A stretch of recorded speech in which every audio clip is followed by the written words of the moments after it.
Em seguida, peguei uma caneta esferográfica preta e comecei a marcar aquele ponto na minha mão, com cuidado, até que ele ficasse exatamente como eu precisava. Levantei a mão até a altura dos olhos e observei atentamente. Já estava muito parecida com a pinta que a minha irmã tinha, do lado de fora da porta.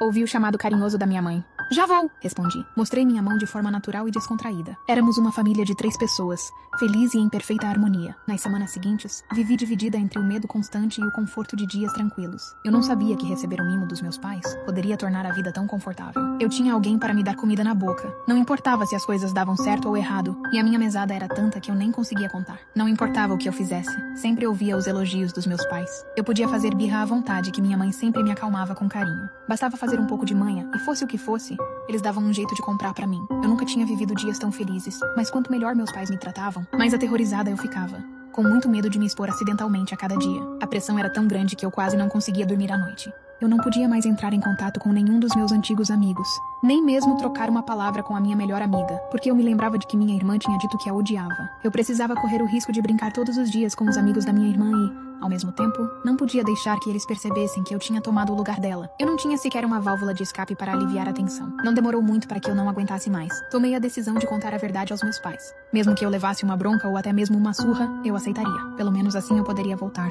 a ser eu mesma e não precisaria viver aterrorizada todos os dias. Comprei um pedaço de bolo de propósito e fui até a porta do quarto deles. Lá de dentro, ouvi a conversa dos dois.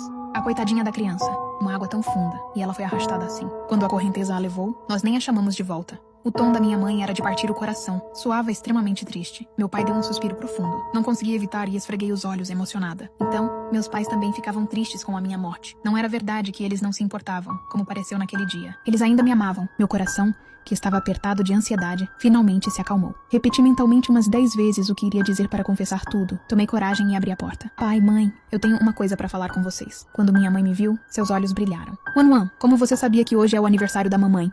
Ela pegou o pequeno bolo das minhas mãos, com uma expressão de surpresa. Nossa, Wan é tão compreensiva. É mesmo o tesouro da mamãe. Engoli as palavras que não havia terminado de dizer. Deixa pra lá. É melhor esperar a mamãe terminar de comer o bolo pra falar. Meu pai tinha um olhar orgulhoso. Sua mãe estava agorinha mesmo falando de você. Quando você se afogou, nós não estávamos por perto. E isso deu um susto terrível nela. Fiquei paralisada. O que isso significava? Eles não estavam falando de mim agora há pouco? Como de repente a conversa passou a ser sobre a minha irmã? Minha mãe sorriu em meio às lágrimas. É verdade. Ainda bem que quem sobreviveu foi a nossa Wan. Só de pensar em você, sendo arrastada por aquela água tão funda. A mamãe morre de medo, com o corpo rígido. Não consegui me controlar e perguntei, e a irmã mais velha? Assim que eu a mencionei, os olhos da minha mãe se encheram de ódio, como se quisesse me matar. Por que falar da sua irmã? Que azar. Morreu tão cedo, não serviu para nada.